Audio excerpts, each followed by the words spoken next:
ಪರಿಶುದ್ಧ ಆರಾಧನೆಗಾಗಿ ಕ್ಷಣ ಹೊತ್ತು ನಾವು ದೇವರ ಪ್ರಸನ್ನತೆಯನ್ನು ಬಯಸುತ್ತಾ ನಾವಿರುವಂತಹ ಸ್ಥಳಗಳಲ್ಲಿಯೇ ಪ್ರಾರ್ಥನಾ ಪೂರ್ವಕವಾಗಿ ಸಿದ್ಧ ಮಾಡಿಕೊಳ್ಳೋಣ. ಮನುಷ್ಯನು ಎಷ್ಟು ಮಾತ್ರದವನು, ಅವನನ್ನು ನೀನು ಯಾಕೆ ನೆನೆಸಬೇಕು? ಮಾನವನು ಎಷ್ಟರವನು, ಅವನಲ್ಲಿ ಯಾಕೆ ಲಕ್ಷ್ಯವಿಡಬೇಕು? ಅವನನ್ನು ದೇವದೂತರಿಗಿಂತ ಸ್ವಲ್ಪವೇ ಕಡಿಮೆಯಾಗಿ ಮಾಡಿದ್ದೀಯಲ್ಲ. ಪ್ರಭಾವವನ್ನು ಮಾನವನ್ನು ಅವನಿಗೆ ಕಿರೀಟವಾಗಿ ಇಟ್ಟಿ, ನೀನು ಸೃಷ್ಟಿಸಿದ ಎಲ್ಲ ವಸ್ತುಗಳ ಮೇಲೆ ಪ್ರಭುತ್ವವನ್ನು ಅವನಿಗೆ ಅನುಗ್ರಹಿಸಿದೆ. ಸಕಲ ಆಶೀರ್ವಾದಗಳ ನಮ್ಮ ಸ್ವಾಮಿ, ನಮಗೆ ಮಾನವನ್ನು ಪ್ರಭಾವವನ್ನು ಕಿರೀಟವಾಗಿ ಕೊಟ್ಟಾತನೇ. ನಮ್ಮನ್ನು ದೇವದೂತರಿಗಿಂತ ಸ್ವಲ್ಪ ಕಡಿಮೆಯಾಗಿ ಉಂಟು ಮಾಡಿದವನೇ. ನಿನ್ನ ಪರಿಶುದ್ಧ ನಾಮಕ್ಕೆ ಮುಂಜಾನೆ ಸಮಯದಲ್ಲಿ ಸ್ತೋತ್ರ ಸಲ್ಲಿಸ್ತೇವೆ ಸ್ವಾಮಿ. ನಿನ್ನನ್ನು ಆರಾಧಿಸಲು ನಾವು ಸಿದ್ಧರಾಗಿರುವ ಈ ಸಮಯದಲ್ಲಿ ನಿನ್ನ ಆತ್ಮನ ಮೂಲಕವಾಗಿ ನಮ್ಮೆಲ್ಲರನ್ನು ಬಲಪಡಿಸು. ನಮ್ಮ ಆರಾಧನೆ ಮೂಲಕ ನಿನಗೆ ಘನಮಾನ ಮಹಿಮೆ ಉಂಟಾಗಲಿ. ಯೇಸುವಿನ ಪರಿಶುದ್ಧ ನಾಮದಲ್ಲಿ ದೀನಭಾವದಿಂದ ಬೇಡಿದ್ದೇವೆ ನಮ್ಮ ಸ್ವಾಮಿ. ಆಮೇನ್.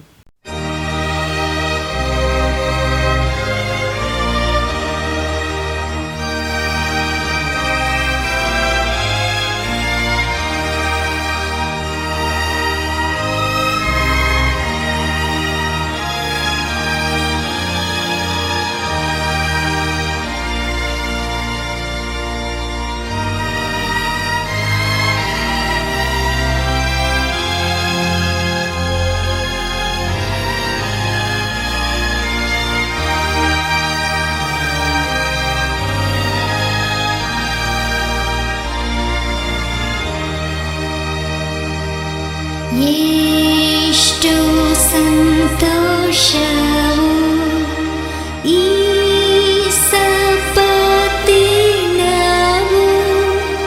ಮೇಲಣ ಲೋಕ ಗುರುತೆ ಸದ್ಭಕ್ತ ಸಂಘವು ಈ ಹೊತ್ತು ಕೂಡಿತು ಅನ್ಯೋನ್ಯ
ಹುದುವಾದ ದೇವರ ಆರಾಧಕಮ ಪುಸ್ತಕದ 124ನೇ ಪುಟವನ್ನು ಅನುಸರಿಸೋಣ.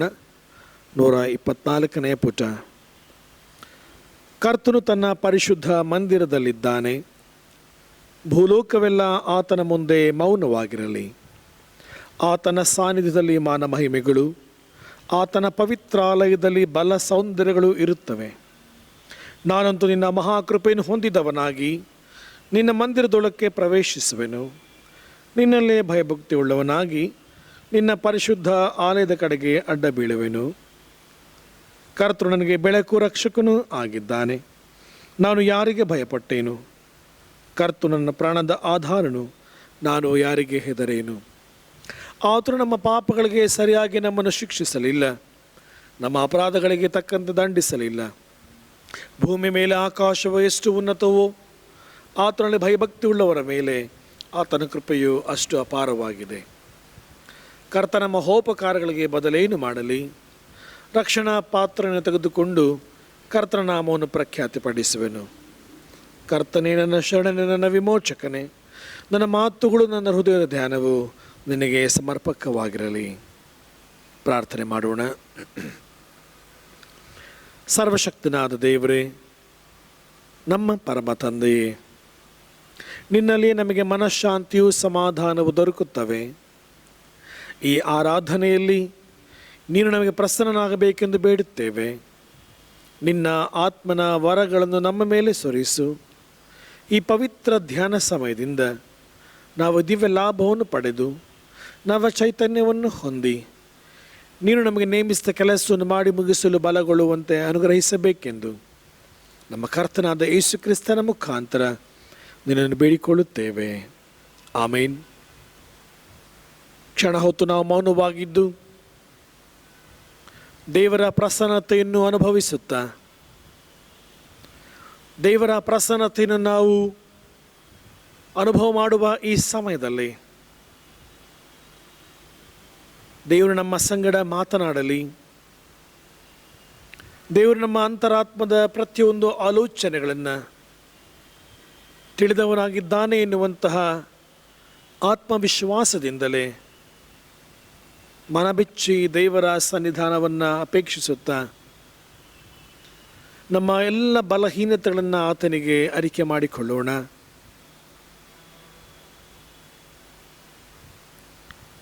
ಅಂತರಂಗದಲ್ಲಿ ನಡೆಯುವುದನ್ನು ಗಮನಿಸುವಂತಹ ನಮ್ಮ ದೇವರು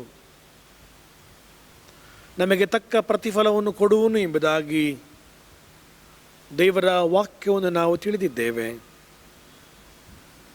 ಆದ್ದರಿಂದ ನಾವು ಪ್ರಾರ್ಥನಾ ಪೂರ್ವಕವಾಗಿ 151ನೆಯ ಸಂಗೀತದ ಒಂದು ಚರಣವನ್ನು ಹಾಡಿಕೊಳ್ಳೋಣ. ಬನ್ನಿ ಪಶ್ಚಾತ್ತಾಪದಿಂದ ಸ್ವಾಮಿ ಹತ್ರ ಬರುವ, ಆತನಲ್ಲಿ ಕೃಪೆಯುಂಟು, ಆತ ಶಾಂತಿ ಕೊಡುವ.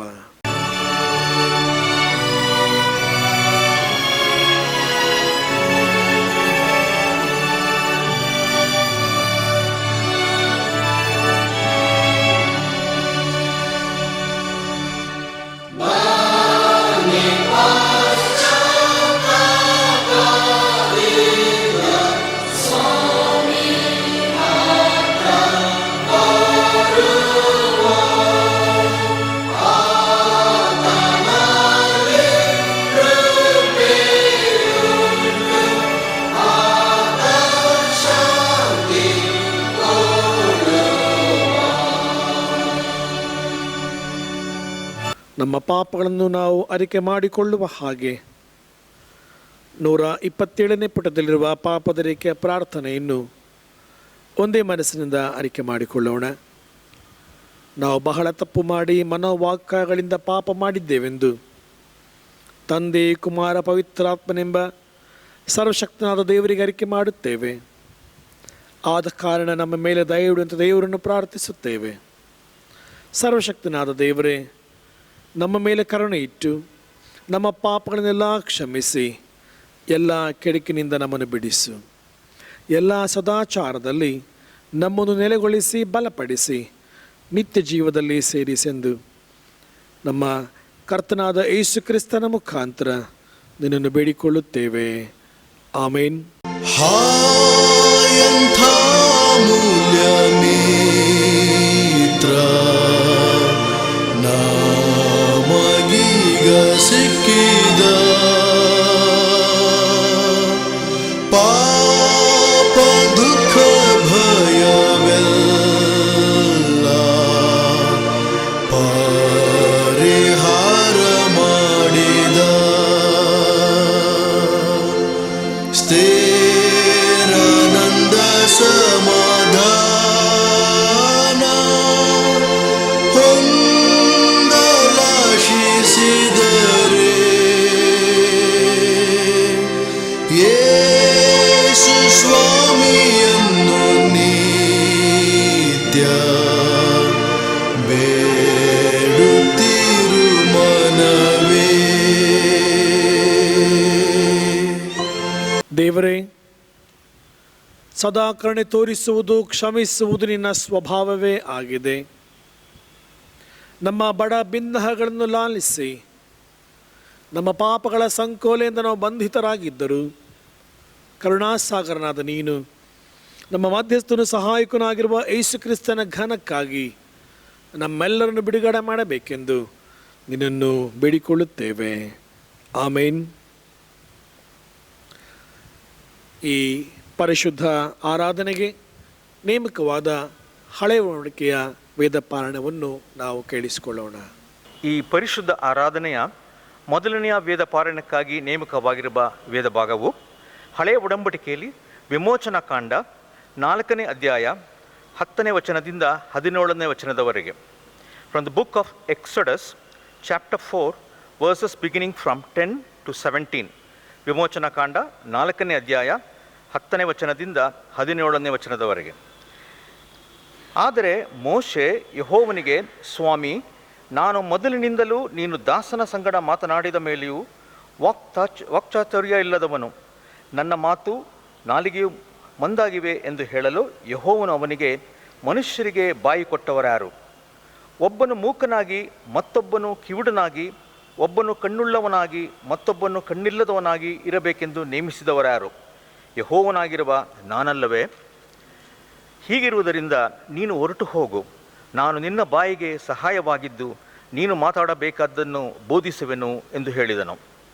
ಅದಕ್ಕೆ ಮೋಶೆ, ಸ್ವಾಮಿ, ಈ ಕಾರ್ಯಕ್ಕೆ ಬೇರೊಬ್ಬನನ್ನು ನೇಮಿಸಬೇಕು ಎನ್ನಲು ಯೆಹೋವನು ಅವನ ಮೇಲೆ ಕೋಪಗೊಂಡು, ನಿನ್ನ ಅಣ್ಣನಾಗಿರುವ ಲೇವಿಯನಾದ ಆರೋನನಿದ್ದಾನಲ್ಲ, ಅವನು ಚೆನ್ನಾಗಿ ಮಾತಾಡಬಲ್ಲವನೆಂದು ನನಗೆ ಗೊತ್ತದೆ.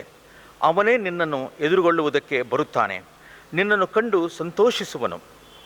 ನೀನು ಅವನ ಸಂಗಡ ಮಾತಾಡಿ ಹೇಳಬೇಕಾದ ಮಾತುಗಳನ್ನು ಅವನಿಗೆ ತಿಳಿಸಬೇಕು. ನಿನ್ನ ಬಾಯಿಗೂ ಅವನ ಬಾಯಿಗೂ ಸಹಾಯವಾಗಿದ್ದು ನೀವು ಮಾಡಬೇಕಾದದ್ದನ್ನು ಬೋಧಿಸುವೆನು. ಅವನೇ ನಿನಗೋಸ್ಕರ ಜನರ ಸಂಗಡ ಮಾತನಾಡುವನು. ಅವನು ನಿನಗೆ ಬಾಯಂತಿರುವನು, ನೀನು ಅವನಿಗೆ ದೇವರಂತಿರುವಿ. ಇದಲ್ಲದೆ ಈ ಕೋಲನ್ನು ಕೈಯಲ್ಲಿ ತೆಗೆದುಕೊಂಡು ಹೋಗಬೇಕು, ಇದರಿಂದಲೇ ಆ ಮಹತ್ ಕಾರ್ಯಗಳನ್ನು ಮಾಡುವಿ ಅಂದನು ಎಂಬುವಂಥದ್ದೇ. ಹಾಡುವ ಸಂಕೀರ್ತನೆಗಳಲ್ಲಿ 95ನೆಯ ಸಂಕೀರ್ತನೆಯನ್ನು ಹಾಡಿಕೊಳ್ಳೋಣ. ಮಾನವರನ್ನು ಬೋಧಿಸ ದೈವ ಜ್ಞಾನದ ವೇದವಿದು.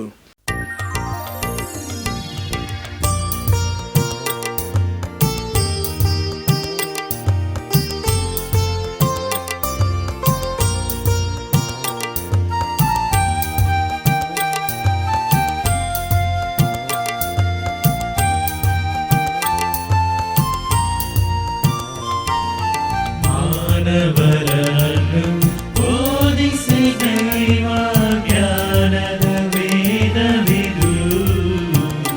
ಇದರ ಧ್ಯಾನವ ಮಾಡು ನಡೆಯುವ ಜನರು ಮಾನವ ಹೊಂದುವರು, ಜನರು ಮಾನವ ಹೊಂದುವರು.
ಕೊರತೆಯಿಲ್ಲದ ಕನ್ನಡಿಯು.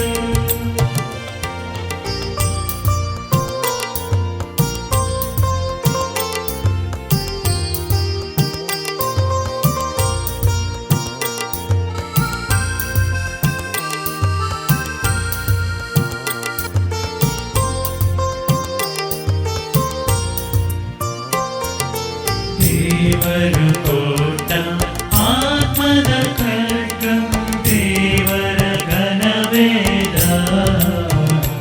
ಅದು ಪಾಪಗಳನ್ನು ಛೇದಿಸುವಂತ ಯೆಹೋವನ ಆಯುಧವು, ಯೆಹೋವನ ಆಯುಧವು. ಮಾನವರನ್ನು ಬೋಧಿಸಿ ದೈವ ಜ್ಞಾನದ ವೇದವಿದು, ಇದರ ಧ್ಯಾನವ ಮಾಡು ನಡೆಯುವ ಜನರು ಮಾನವ ಹೊಂದುವರು, ಜನರು ಮಾನವ ಹೊಂದುವರು. ಈ ಪರಿಶುದ್ಧ ಆರಾಧನೆಗೆ ನೇಮಕವಾದ ಸುವಾರ್ಥ ಪಾರಾಯಣವನ್ನು ನಾವು ಕೇಳಿಸಿಕೊಳ್ಳೋಣ. ಪರಿಶುದ್ಧ ಆರಾಧನೆಯ ಎರಡನೆಯ ವೇದ ಪಾರಾಯಣಕ್ಕಾಗಿ ಆರಿಸಲಾಗಿರುವ ಸುವಾರ್ಥ ಭಾಗವು ಯೋಹಾನನು ಬರೆದ ಸುವಾರ್ತೆ 5ನೇ ಅಧ್ಯಾಯ ವಚನಗಳು 1-9. ಯೋಹಾನನು ಬರೆದ ಸುವಾರ್ತೆ 5ನೇ ಅಧ್ಯಾಯ ವಚನಗಳು 1-9.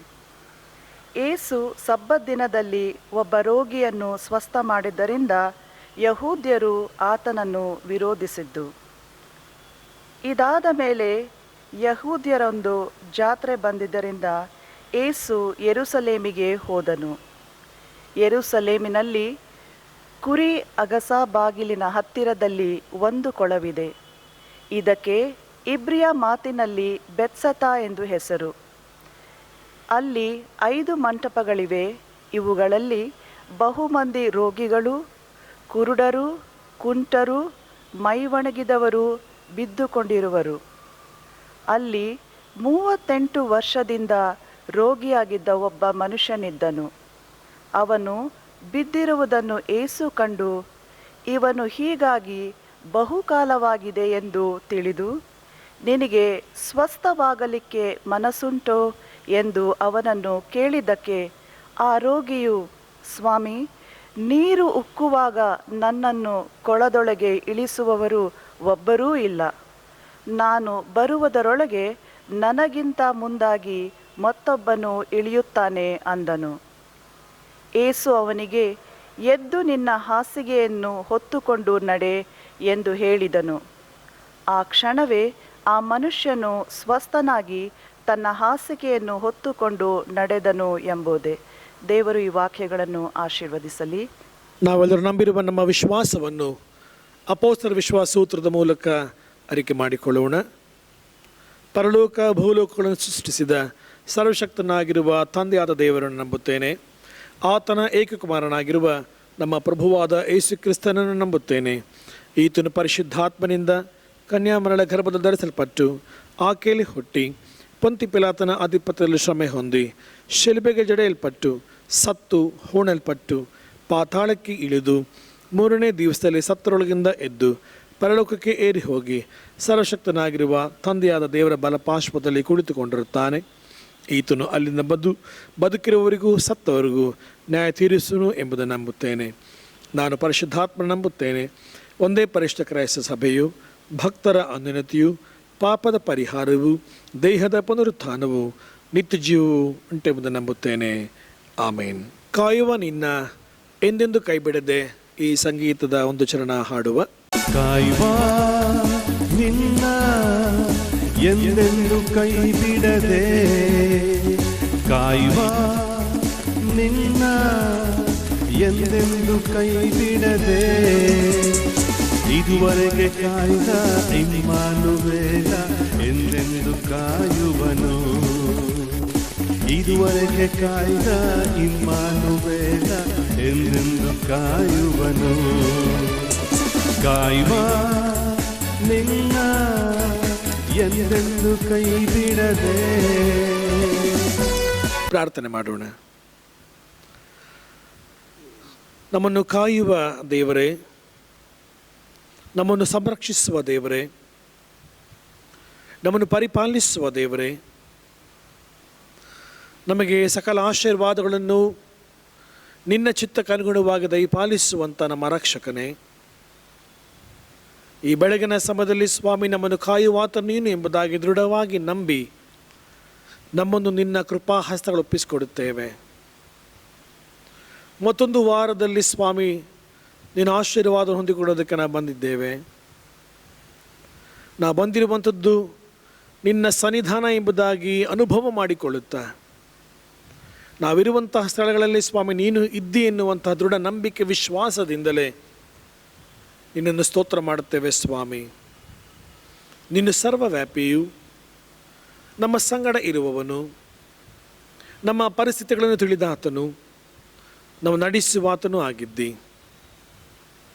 ದೇವರೇ, ಈ ಬೆಳಗಿನ ಸಮಯದಲ್ಲಿ ಸ್ವಾಮಿ ನಮ್ಮ ಮನೆಗಳಲ್ಲಿ ನಾವು ಕುಳಿತು ಈ ಆನ್ಲೈನ್ ಮೂಲಕವಾಗಿ, ಈ ಮಾಧ್ಯಮದ ಮೂಲಕವಾಗಿ ಆರಾಧನೆಗಳಲ್ಲಿ ಪಾಲು ತೆಗೆದುಕೊಳ್ಳುವಾಗ ದೇವ ಇದರ ಗಂಭೀರತೆಯನ್ನು, ಇದರ ಪವಿತ್ರತೆಯನ್ನು ನಾವು ಅರ್ಥ ಮಾಡಿಕೊಳ್ಳುತ್ತಾ ದೇವ ನಾವು ನಿನ್ನನ್ನು ಆತ್ಮ ರೀತಿಯಲ್ಲಿ ಸತ್ಯಕ್ಕೆ ತಕ್ಕ ಹಾಗೆ ಆರಾಧಿಸುವಂತೆ ನಮ್ಮ ನಡೆಸುವುದಾಗಿ ಪ್ರಾರ್ಥಿಸಿ ನಿನಗೆ ಒಪ್ಪಿಸಿಕೊಡುತ್ತೇವೆ. ಈ ಸಮಯದಲ್ಲಿ ವಿಶೇಷವಾಗಿ ಸ್ವಾಮಿ ನಮ್ಮ ಇರುವಂತಹ ಸ್ಥಳಗಳು ಅದು ನಿನ್ನ ಪರಿಶುದ್ಧ ಸನ್ನಿಧಾನ. ನಾವು ನಿರೀಕ್ಷಿಸುವಂತಹ ಎಲ್ಲ ನಮ್ಮ ಪ್ರತಿಯೊಂದು ಸ್ಥಿತಿಗತಿಗಳಲ್ಲಿಯೂ ಕೂಡ ನೀನು ನಮ್ಮ ಜೊತೆಗಾರನಾಗಿ ಕಾದು ಕಾಪಾಡುತ್ತಾ ಬಂದು ಅದಕ್ಕಾಗಿ ಸ್ತೋತ್ರ ಸಲ್ಲಿಸ್ತೇವೆ ಸ್ವಾಮಿ. ನಮ್ಮ ಹಚನ್ ಸಭೆಯ ಎಲ್ಲ ಕುಟುಂಬಗಳಿಗಾಗಿ ನಾವು ಪ್ರಾರ್ಥಿಸ್ತೇವೆ. ಕುಟುಂಬಗಳಿರುವಂಥ ಪ್ರತಿಯೊಬ್ಬ ವ್ಯಕ್ತಿಗಳನ್ನು ನೀನು ನಿನ್ನ ಕೃಪೆಯುಳ್ಳ ಹಸ್ತಗಳಿಗೆ ಒಪ್ಪಿಸಿಕೊಡುತ್ತಾ ಆಶೀರ್ವದಿಸೆಂಬುದಾಗಿ ಪ್ರಾರ್ಥಿಸ್ತೇವೆ ಸ್ವಾಮಿ. ದೇವ, ನಮಗೆ ಸಂಭವಿಸುವಂಥ ಎಲ್ಲ ಕೊರತೆಗಳು, ನಮಗೆ ಅನಿರೀಕ್ಷಿತವಾಗಿ ಆಗುವಂಥ ಎಲ್ಲ ವಿಧವಾದಂತಹ ಅನಾರೋಗ್ಯದ ಪರಿಸ್ಥಿತಿಗಳು ಸ್ವಾಮಿ, ನಮ್ಮ ದುಃಖದ ಸಮಯವು, ಒತ್ತಡದ ಸಮಯವು ಅದು ನೀನು ಬಲ್ಲಾತನಾಗಿದ್ದಿ. ನಿನ್ನ ಹತೋಟಿಯಲ್ಲಿ ಸ್ವಾಮಿ ಎಲ್ಲವನ್ನು ತೆಗೆದುಕೊಂಡು ನಿಯಂತ್ರಿಸಿ ದೇವರೇ ಆರೋಗ್ಯದಾಯಕನಾಗಿ ಆರೋಗ್ಯವನ್ನು ಕೊಟ್ಟು ಸುಕ್ಷೇಮದಲ್ಲಿ ಬಲಪಡಿಸು. ಈ ವಾರದಲ್ಲಿ ಜನ್ಮ ದಿವಸವನ್ನು ಆಚರಿಸಿಕೊಳ್ಳುವಂಥ ಎಲ್ಲ ಸಭೆಯವರಿಗಾಗಿ ನಾವು ಪ್ರಾರ್ಥಿಸ್ತೇವೆ. ಹೊಸ ವರ್ಷವು ದೇವ ಅವರಿಗೆ ಶುಭದಾಯಕವಾಗಲಿ, ಹೊಸ ಆಶೀರ್ವಾದಗಳಿಂದ ಕೂಡಿರಲಿ, ಶುಭವೂ ಕೃಪೆಯು ಅವರ ಜೀವಿತಗಳಲ್ಲಿ ಸದಾ ಇರಲಿ ಎಂಬುದಾಗಿ ನಾವು ಪ್ರಾರ್ಥಿಸಿ ನಿನಗೆ ಒಪ್ಪಿಸಿಕೊಡುತ್ತೇವೆ. ದಾಂಪತ್ಯ ಜೀವನದಲ್ಲಿ ಮತ್ತೊಂದು ಹೊಸ ವರ್ಷವನ್ನು ಕಾಣುವಂಥ ಎಲ್ಲ ದಂಪತಿಗಳಿಗಾಗಿ ಸಹ ನಾವು ಬೇಡುತ್ತೇವೆ ಸ್ವಾಮಿ. ದಾಂಪತ್ಯದಲ್ಲಿ ನೀನೇ ಅವರ ಜೊತೆಗಾರನಾಗಿರು, ಕುಟುಂಬಗಳ ನಾಯಕನಾಗಿ ಮುನ್ನಡೆಸು. ನೀನು ತಾನೇ ಅವರ ಎಲ್ಲ ಸುಖ ದುಃಖಗಳಲ್ಲಿ ಜೊತೆಗಾರನಾಗಿ ನೀನು ಅವರಿಗೆ ಬೇಕಾದಂಥ ನಿನ್ನ ಆಶೀರ್ವಾದಗಳನ್ನು ಒದಗಿಸಿಕೊಟ್ಟು ಕಾಪಾಡು. ದೇವರೇ, ಹೀಗೆ ನಮ್ಮ ಸಭೆಯ ಒಂದೊಂದು ಕುಟುಂಬಗಳನ್ನು ಸ್ಮರಿಸಿಕೊಳ್ಳುತ್ತಾ ಸಭೆಯನ್ನು ಪಾಲಿಸುವಂಥ ಪ್ರಿಯ ಸಭಾಪಾಲಕರನ್ನು, ಅವರ ಕುಟುಂಬವನ್ನು ಮಾಡುವುದೆಲ್ಲ ಸೇವೆಯನ್ನು, ಸಭಾಪಾಲನಾ ಸಮಿತಿಯ ಎಲ್ಲ ಸದಸ್ಯರುಗಳನ್ನು, ಅವರ ಎಲ್ಲ ಸೇವೆಗಳನ್ನು, ಸಭಾಶಾಲೆಯ ಎಲ್ಲ ಮಕ್ಕಳನ್ನು, ಯವನಸ್ಥರನ್ನು, ಮಹಿಳೆಯರನ್ನು, ಪುರುಷರನ್ನು, ಹಿರಿಯರನ್ನು, ವೃದ್ಧಾಪ್ಯದಲ್ಲಿರುವಂತೆಲ್ಲರನ್ನು ನಾವು ಸ್ಮರಿಸಿಕೊಳ್ತೇವೆ ಸ್ವಾಮಿ. ಹೆಸರಿಡಿದು ಆಶೀರ್ವದಿಸು. ಸಭೆಯವರಾಗಿ ದೇವ, ನಾವು ಈ ಪರಿಸ್ಥಿತಿಗಳಲ್ಲಿ ಎಲ್ಲ ಸಂದರ್ಭಗಳಿಗೆ ತಕ್ಕ ಹಾಗೆ ಸ್ಪಂದಿಸುತ್ತಾ ನಾವು ಪ್ರಾರ್ಥನಾ ಪೂರ್ವಕವಾಗಿ ದೇವರೇ ಎಲ್ಲವುಗಳಲ್ಲಿ ಸಹಕರಿಸುವ ಹಾಗೆ ಕೃಪೆ ತೋರಿಸು. ಮತ್ತೊಂದು ಆವರ್ತಿ ನಿನ್ನ ತ್ರಾಣವುಳ್ಳ ಹಸ್ತಗಳಿಗೆ ಪ್ರತಿಯೊಬ್ಬರು ಒಪ್ಪಿಸಿಕೊಡುತ್ತೇವೆ. ಆಶೀರ್ವದಿಸು, ಬಲಪಡಿಸು. ಯೇಸುವಿನ ಪರಿಶುದ್ಧ ನಾಮದಲ್ಲಿ ದೀನಭಾವದಿಂದ ಬೇಡಿದ್ದೇವೆ ಸ್ವಾಮಿ. ಆಮೇನ್. ಪ್ರಾರ್ಥನಾ ಪೂರ್ವಕವಾಗಿ ಪವಿತ್ರಾತ್ಮ ಬಾ ಈ ಸಂಗೀತದ ಒಂದು ಚರಣವನ್ನು ನಾವು ಹಾಡಿಕೊಳ್ಳೋಣ.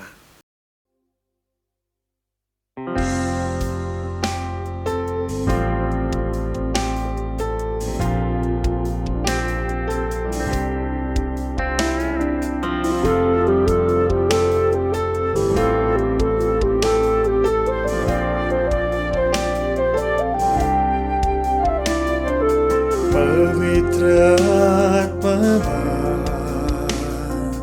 ಪವಿತ್ರ ಆತ್ಮ ನಾ ಯೇಸುವಿನ ಮಹಿಮೆಗಾಗಿಯೇ ಜೀವಿಸ ಮಾಡಬಾ. ಪವಿತ್ರ ಆತ್ಮ ಬಾ, ಪವಿತ್ರ ಯೇಸುವಿನ ಮಹಿಮೆಗಾಗಿಯೇ ಜೀವಿಸ ಮಾಡಬಾ. ನಾ ನಿನಗಾಗಿಯೇ ಯೇಸು ನಿನಗಾಗಿಯೇ, ನಾ ನಿನಗಾಗಿಯೇ ಯೇಸು ನಿನಗಾಗಿಯೇ, ನಾ ನಿನಗಾಗಿಯೇ ಯೇಸು ನಿನಗಾಗಿಯೇ ಎನ್ ಬಾಳ ಅರ್ಪಿಸುವೆ. ಪವಿತ್ರ ಆತ್ಮ ಬಾ, ಪವಿತ್ರ ಆತ್ಮ ಬಾ, ಯೇಸುವಿನ ಮಹಿಮೆಗಾಗಿಯೇ ಜೀವಿಸ ಮಾಡಬಾ.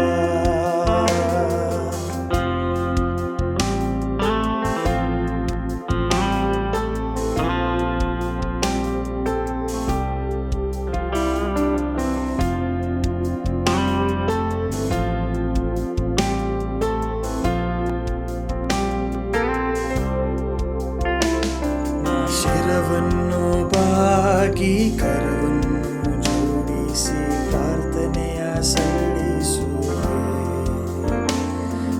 ಶಿರವನ್ನು ಬಾಗಿ ಕರವನ್ನು ಜೋಡಿಸಿ ಪ್ರಾರ್ಥನೆಯ ಸಲ್ಲಿಸುವೆ.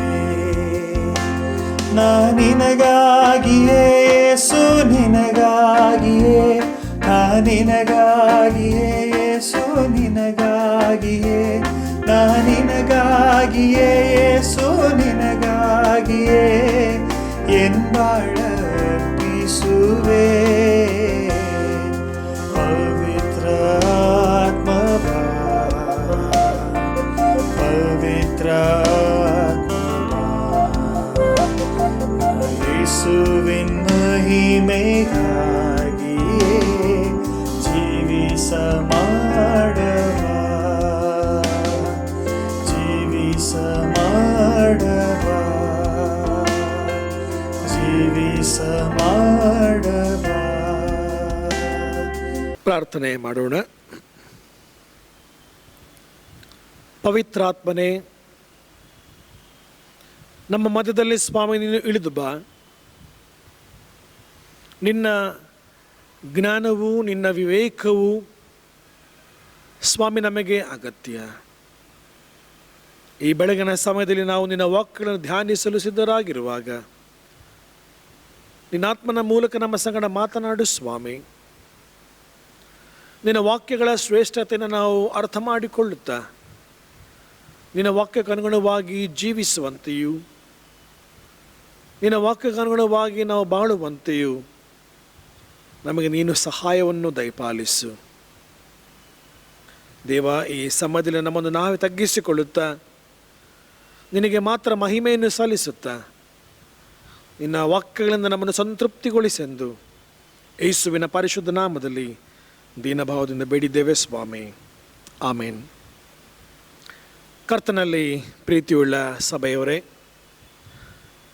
ಆನ್ಲೈನ್ ಮೂಲಕವಾಗಿ ಈ ಅಕ್ಟೋಬರ್ ತಿಂಗಳಲ್ಲಿ ಆರಾಧನೆಗಳನ್ನು ನಾವು ಮಾಡುವಂತಹ ಈ ಅನಿರೀಕ್ಷಿತವಾದ ಈ ಒಂದು ಸಂದರ್ಭವನ್ನು ನಾವು ನೆನೆಸುತ್ತಾ ದೇವರು ನಮ್ಮ ಮಧ್ಯದಲ್ಲಿ ಇದ್ದಾನೆ, ನಮ್ಮ ಪರಿಸ್ಥಿತಿಗಳನ್ನು ಆತನು ತಿಳಿದಿದ್ದಾನೆ, ನಮ್ಮ ಆಗು ಹೋಗುಗಳನ್ನು ಆತನು ಬಲ್ಲನು, ನಮ್ಮ ಜೀವಿತಗಳ ಎಲ್ಲ ಏರುಪೇರುಗಳಲ್ಲಿ ಆತನು ನಡೆಸುವವನಾಗಿದ್ದಾನೆ ಎನ್ನುವಂತಹ ಆತ್ಮವಿಶ್ವಾಸದಿಂದ ಮುಂದೆ ಸಾಗುತ್ತಾ ಇದ್ದೇವೆ. ಈ ಸಮಯದಲ್ಲಿ ಈ ಪರಿಶುದ್ಧ ಆರಾಧನೆಯಲ್ಲಿ ನಾವು ಈ ಮಾಧ್ಯಮದ ಮೂಲಕ ಭಾಗವಹಿಸ್ತಾ ಇದ್ದೇವೆ. ಭಾಗವಹಿಸುವಂತಹ ನಾವುಗಳು ಅನೇಕ ವಿಚಾರ ಕುರಿತಾಗಿ ನಾವು ಆಲೋಚನೆ ಮಾಡುತ್ತಾ ಇದ್ದೇವೆ. ಅನೇಕರು SMS ಮೂಲಕವಾಗಿ ಅಥವಾ ಫೋನ್ ಮೂಲಕವಾಗಿ ಸಣ್ಣ ಸಣ್ಣ ಕೆಲವು ಬದಲಾವಣೆಗಳನ್ನು ಆರಾಧನೆಗೆ ಬೇಕು ಎಂಬುದಾಗಿ ತಮ್ಮ ಅಭಿಪ್ರಾಯಗಳನ್ನು ತಿಳಿಸುತ್ತಾ ಸಣ್ಣ ಸಣ್ಣ ಬದಲಾವಣೆಗಳ ಮೂಲಕವಾಗಿ ನಾವು ಇದನ್ನು ನಡೆಸುತ್ತಿರುವಲ್ಲಿ ನಿಮ್ಮ ಪ್ರೋತ್ಸಾಹಕ್ಕಾಗಿ ನಾನು ನಿಮಗೆ ಕೃತಜ್ಞತನಾಗಿದ್ದೇನೆ. ಈ ಭಾನುವಾರಕ್ಕೆ ನಮಗೆ ನೇಮಕವಾದಂತಹ ಪ್ರಸ್ತಾಪದ ವಿಷಯ ಜೀವನದ ಪಾವಿತ್ರತೆ, ಸ್ಯಾಂಕ್ಟಿಟಿ ಆಫ್ ಲೈಫ್. ಕಾರಣ ಏನಂತ ಹೇಳಿದ್ರೆ, ಈ ಭಾನುವಾರವನ್ನು ನಾವು ಕೆಲವು ಜನರಿಗೆ ಪ್ರತ್ಯೇಕ ಮಾಡುವಂಥ ಒಂದು ವಿಷಯದ ಭಾನುವಾರ. Sunday for mentally physically challenged, palliative patience, differently abled. ಇಂತಹ ಸಮುದಾಯಕ್ಕೋಸ್ಕರವಾಗಿ ಅವರನ್ನು ನಾವು ಸ್ಮರಿಸಿಕೊಳ್ಳುತ್ತಾ, ಅವರಿಗೋಸ್ಕರವಾಗಿ ಪ್ರಾರ್ಥಿಸುತ್ತಾ, ಅವರ ಅನುಭವಗಳಲ್ಲಿ ನಾವು ಕೂಡ ಭಾಗಿಗಳಾಗುವಂತಹ ಒಂದು ವಿಶೇಷವಾದಂತಹ ಭಾನುವಾರ. Sunday for mentally physically challenged and differently abled. ಮಾನಸಿಕವಾಗಿ ಶಾರೀರಿಕವಾಗಿ ವಿಭಿನ್ನ ಶಕ್ತರು, ಉಪಶಮನದವರಿಗೆ ನಾವು ಹೇಗೆ ಸ್ಪಂದಿಸ್ತೇವೆ ಎನ್ನುವಂತಹ ವಿಚಾರದ ಕುರಿತಾಗಿ ನಾವು ಆಲೋಚನೆ ಮಾಡುವವರಾಗಿದ್ದೇವೆ ಪ್ರಿಯರೇ. ಹೀಗಾಗಿ ಅಂಥವರಿಗೂ ಕೂಡ ಜೀವನದ ಪವಿತ್ರತೆ ಇದೆ ಅಥವಾ ಪಾವಿತ್ರತೆ ಎಂಬುದಾಗಿ ಹೇಳ್ತೇವೆ ನಾವು, ಇದೆ ಎಂಬುದಾಗಿ ನಾವು ಪರಿಗಣಿಸ್ತೇವೆ. ಹೇಗೆ ಆ ದೇವರ ವಾಗ್ದಾನವು ನಮ್ಮನ್ನು ಎಚ್ಚರಿಸಿ, ನಮ್ಮನ್ನು ಬಲಪಡಿಸಿ, ನಮ್ಮನ್ನು ಮುನ್ನಡೆಸುತ್ತಾ ಬಂದದ್ದನ್ನು ನಾವು ಅನುಭವ ಮಾಡಿಕೊಳ್ತೇವೆ. ಅದಕ್ಕೋಸ್ಕರವಾಗಿ ಆರಾಧನೆಯ ಪ್ರಾರಂಭದಲ್ಲಿ ಹೇಳಿದಂತಹ ಒಂದು ವಚನ, ಕೀರ್ತನೆಗಳಲ್ಲಿ 8ನೆಯ ಕೀರ್ತನೆ 4ನೆಯ ಆ ವಚನ, ಮನುಷ್ಯನು ಎಷ್ಟು ಮಾತ್ರದವನು, ಅವನನ್ನು ನೀನು ಯಾಕೆ ನೆನೆಸಬೇಕು? ಮಾನವರು ಎಷ್ಟರವನು, ಅವನಲ್ಲಿ ಯಾಕೆ ಲಕ್ಷ್ಯವಿಡಬೇಕು? ಅವನನ್ನು ದೇವದೂತರಿಗಿಂತ ಸ್ವಲ್ಪವೇ ಕಡಿಮೆಯಾಗಿ ಮಾಡಿದ್ದೀಯಲ್ಲ. ಪ್ರಭಾವವನ್ನು ಅವನಿಗೆ ಕಿರೀಟವಾಗಿ ಇಟ್ಟಿ, ನೀನು ಸೃಷ್ಟಿಸಿದ ಎಲ್ಲ ವಸ್ತುಗಳ ಮೇಲೆ ಪ್ರಭುತ್ವವನ್ನು ಅವನಿಗೆ ಅನುಗ್ರಹಿಸಿದೆ. ದೇವದೂತರಿಗಿಂತ ಸ್ವಲ್ಪ ಕಡಿಮೆಯಾಗಿ ಮಾಡಿದಂತಹ ನಮ್ಮ ರಕ್ಷಕನು, ನಮ್ಮ ದೇವರು, ನಮ್ಮ ಎಲ್ಲ ಬಲಹೀನತೆಗಳಲ್ಲಿ, ನಮ್ಮ ಎಲ್ಲ ಕೊರತೆಗಳಲ್ಲಿಯೇ ನಾವು ಆತನ ಆ ಒಂದು ದೇವರ ಆ ಪರಿಶುದ್ಧ ಕಾರ್ಯದ ಚಿತ್ತವನ್ನು ನಾವು ಅರಿಯುವಂಥದ್ದು ಬಹಳ ವಿಶೇಷ ಪ್ರೇರೆ. ದೇವದೂತರಿಗಿಂತ ಸ್ವಲ್ಪ ಕಡಿಮೆಯಾಗಿ ಮಾಡಿದ್ದೇ ಎಂಬುದಾಗಿ ಹೇಳುವಾಗ, ಹಾಗಾದರೆ ಅಂಗವಿಕಲರು ಅಥವಾ ನಾವು ಅಂಗವಿಕಲರು ಎಂಬುದಾಗಿ ಹೇಳುವಂಥದ್ದಲ್ಲ, ಬದಲಾಗಿ ವಿಭಿನ್ನವಾಗಿ ಶಕ್ತರು ಎಂಬುದಾಗಿ ನಾವು ಪದವನ್ನು ಬಳಸ್ತೇವೆ. ಮಾನಸಿಕವಾಗಿ ಶಾರೀರಿಕವಾಗಿ ವಿಭಿನ್ನ ಶಕ್ತರು, physically mentally and differently abled people. ಹೀಗಾಗಿ ಪ್ರಿಯರೇ, ಈ ಒಂದು ಕೊರತೆಯಲ್ಲಿರುವಂತಹ ಜನರು ದೇವದೂತರಿಗಿಂತ ಸ್ವಲ್ಪ ಕಡಿಮೆಯಾಗಿ ಉಂಟಾಗಿದ್ದಾರಾ? ದೇವರ ಚಿತ್ತ ಏನು, ಯಾಕೆ ಇದು ಎಂಬುದಾಗಿ ನಾವು ಆಲೋಚಿಸುವಾಗ, ದೇವರ ಉದ್ದೇಶ ಅವರ ಮೂಲಕವಾಗಿ ಅನೇಕರಿಗೆ ಒಂದು ಪಾಠವನ್ನು ಕಲಿಸುವಂಥದ್ದು. ಅಂತಹ ಸಮುದಾಯದ ಮೂಲಕವಾಗಿ, ವಿಭಿನ್ನ ಶಕ್ತರ ಮೂಲಕವಾಗಿ ಅನೇಕ ಆಶೀರ್ವಾದಗಳನ್ನು ನಾವು ದೇವರಲ್ಲಿ ಹೊಂದಿಕೊಳ್ಳುವಂಥದ್ದನ್ನು ನಾವು ಅನುಭವಪೂರ್ವಕವಾಗಿ ತಿಳಿದುಕೊಳ್ತೇವೆ. ನಮ್ಮ ಸಮಾಜದಲ್ಲಿ, ನಮ್ಮ ಸಭೆಗಳಲ್ಲಿ ಇಂತಹ ವಿಭಿನ್ನವಾದಂತಹ ಆ ಕೊರತೆ ಇರುವಂತಹ ಜನರನ್ನು ನಾವು ಕಾಣ್ತೇವೆ. ಅದಕ್ಕೆ ಕಾರಣಗಳು ನಾನಾ ರೀತಿ ಇರಬಹುದು. ಕೆಲವರು ಹೇಳ್ತಾರೆ ಇದು ದೇವರ ಶಾಪ ಎಂಬುದಾಗಿ ಹೇಳ್ತಾರೆ, ಅಥವಾ ಯಾವುದೋ ಒಂದು ಕೊರತೆಯಿಂದ ಹೀಗಾಯಿತು ಎಂಬುದಾಗಿ ಅಂದ್ಕೊಳ್ತಾರೆ. ನಾವು ಹಾಕಿಕೊಳ್ಳುವಂತಹ ಆ ಒಂದು ಆಲೋಚನೆಗಳಷ್ಟೇ. ಆದರೆ ಅವರ ಸೂಕ್ಷ್ಮತೆಯನ್ನು ನಾವು ಅರಿಯುವಾಗ ದೇವರ ಉದ್ದೇಶವು ಅವರ ಮೂಲಕವಾಗಿ ನಮಗೆ ವಿಚಾರಗಳನ್ನು, ಅನುಭವಗಳನ್ನು ತಡೆಯುವಂಥದ್ದು ಎನ್ನುವಂತಹ ಆ ಪರಿಜ್ಞಾನಕ್ಕೆ ನಾವು ನಮ್ಮನ್ನು ಒಪ್ಪಿಸಿಕೊಡಬೇಕು. ಅನೇಕ ಸಾರಿ ಮರೆತು ಹೋಗ್ತೇವೆ ನಾವು ಇದನ್ನು. God has a purpose in each and every one's life. ಪ್ರತಿಯೊಬ್ಬೊಬ್ಬರ ಜೀವನದಲ್ಲಿ ದೇವರು ತನ್ನ ಉದ್ದೇಶವನ್ನು ನಾವು ಹುಟ್ಟುವುದಕ್ಕಿಂತ ಮುಂಚೆಯೇ ಇಟ್ಟಿದ್ದಾನೆ ಎನ್ನುವಂಥದ್ದನ್ನು ನಾವು ಸ್ಮರಿಸಿಕೊಳ್ಬೇಕು ಪ್ರಿಯರೇ. That is why they are called differently abled. ಆ ವಚನಗಳಲ್ಲಿ ಅಥವಾ ಮಾತುಗಳಲ್ಲಿ ನಾವು ಹೇಗೆ ಅದನ್ನು ಅವರಿಗೆ ಮನಸ್ಸುಗಳು ನೋವಾಗದ ಹಾಗೆ ನಾವು ಪದಗಳನ್ನು ಬಳಸ್ತೇವೆ.